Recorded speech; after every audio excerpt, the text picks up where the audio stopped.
Welcome back to the Citystead, everyone. I am Josh, and today we are 80 days away from our first frost date.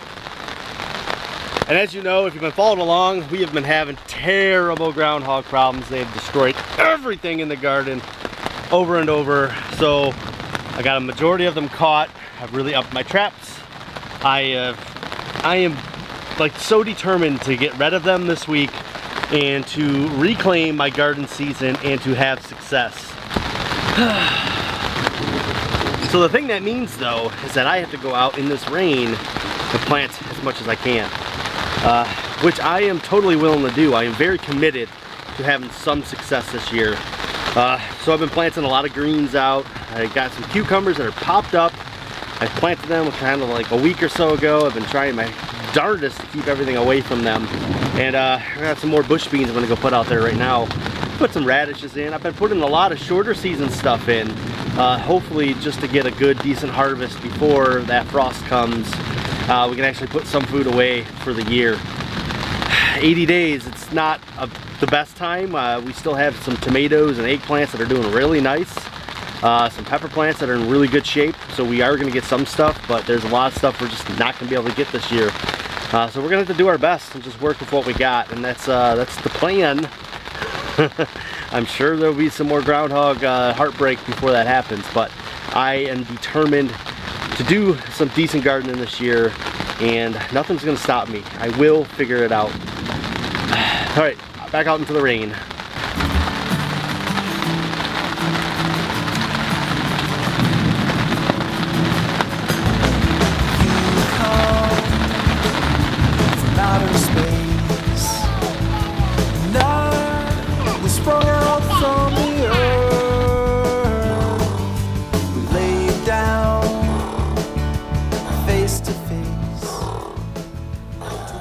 So one of the first steps to getting our garden back in under 80 days here, which is what we have, is going to be one of these guys right here. This is Repels All. I actually heard about this from Woodward Farm, and they said that Garden Answers uses it and she swears by it. And I checked out her stuff. She's got a ton of really good stuff on there. She seems so very, very, very worthy of borrowing her knowledge and experience from. So I've never actually fought groundhogs with chemicals or anything. Oh, come over here. There you go. Whoa. Alright. So I've never actually used this product before, but if I can keep those groundhogs away from the garden for a little bit, this will last up to 2 months, I would be golden. I can at least get everything up to a size where they can't eat it back quickly. What do you see? Yeah? Alright, let's go put this on. Not so far apart. They say it won't last, you'll move along, and when we're moving too fast, I know they're wrong, 'cause we are like invisible light in the dark. And there's an endless road on the edge of the map, so let's pack our hats in a burlap sack and go.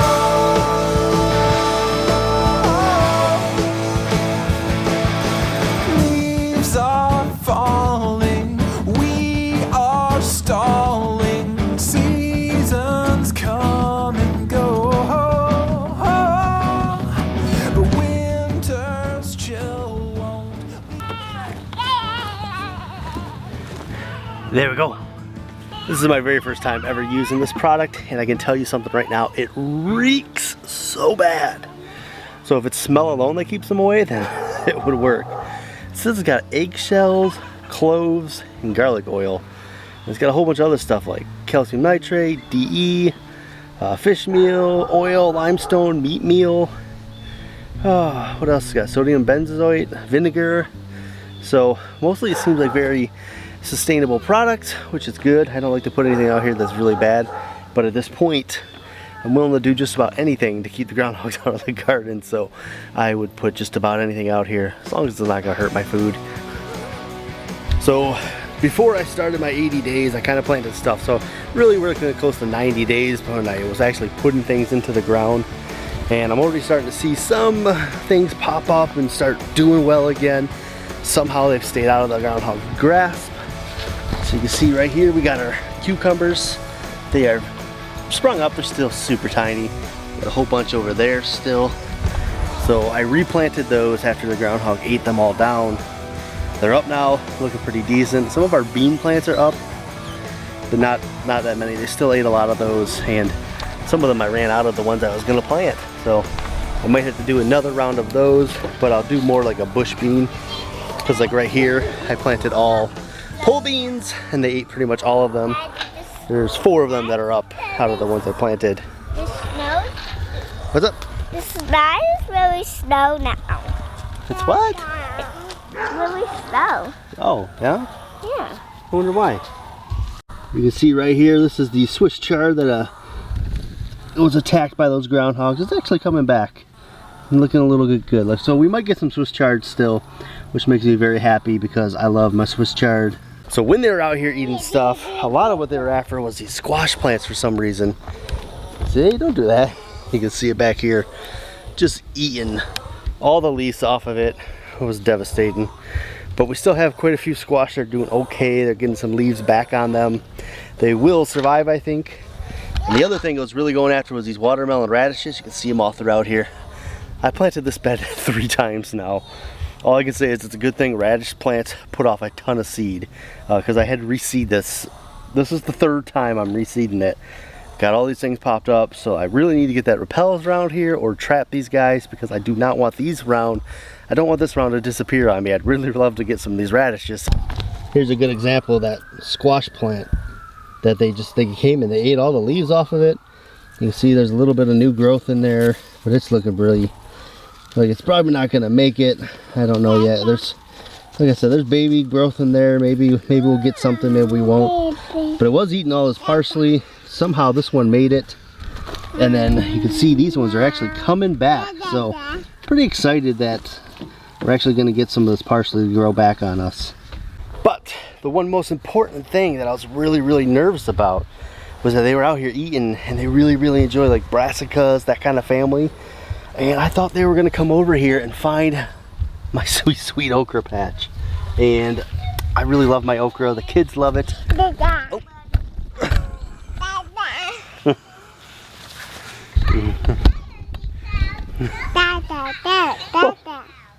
Oscar. Alright, so you can see the okra patch back here. It actually is doing good. So happy about it, because that's what I really was nervous I was going to come eat. And I just want to have at least one thing that just does really well. And the okra for us normally grows super well. So really excited. They haven't touched this at all. They don't know it's here or whatever it is. But this year, they didn't go after it. Last year, that's the first thing they went after was the okra. And they were killing it left and right. I couldn't stop them. But this year, they left it alone. They got everything else. They got the cucumbers, all that good stuff. But they left the okra alone. So at least we get one thing, I guess. We are getting some fruit, so that's exciting. We got some tomatoes. I see a pepper or 2 down here. That's really cool. So the home garden, even though it has been struggling and is very far behind the community garden plot, which coincidentally was planted way after this was, we're actually getting some good growth now. And as long as we can fend off those groundhogs, I think we got a real shot at actually getting some harvest this year to actually be able to can, put some food away, or at least just enjoy some food throughout the summer for our meals, you know, throwing in some stuff here and there, at least generating some sort of, you know, food source of all the stuff we're actually growing, not just feeding groundhogs. So look at this, I got a couple little Kajari melons right here, and Kajari melons are good because they're actually pretty relatively quick little melon. I think they're like 90 days, so we have a good shot at getting some of those. But even on top of that, I found this one called the Emerald Gem, and I'll link it down below. Supposedly this melon only takes about 77 days, about 80 days, so it is right on track to where we should be able to grow it next and get a good harvest out of it. And you can see I already planted these a little over a week ago, so they're all popped up really nice looking. I'm super excited because I really like to get some fruit. Some melon would be great, and I'm feeling better about the garden now. So I have a plan. I got a bed of garlic back there that's about to come out, and another patch on the other side. And when we do that, I'm gonna plant a bunch of greens out. We are gonna get on top of this, and I think we're gonna have a lot of success the second half of the season here. And I think when it comes to the squash, I may have found my secret weapon. This Desi squash right here that I got from Baker's Creek a little while ago. So I planted one of these over at the community garden spot, and it's about 3 weeks already up flowering, and it's got a couple little small fruits on it. So 3 weeks from the time it popped up to doing that, that seems pretty crazy. So it's supposed to produce really quick, really fast, which makes me really excited. I've never had this squash before, so I don't know real what it's like, but I think I'm going to put a few more of them in over here because it is a really quick growing squash, which could help with our squash that we have been eating everything away. We'll actually be able to get some little squashes to eat throughout the summer here. And one of my other parts of this plan to get my garden back on track is to clear out this garden bed right here inside the greenhouse and plant things in it. So with the greenhouse, we will be able to grow things a couple weeks later than our frost date, and a lot of stuff I'll be able to overwinter, like kales and lettuces.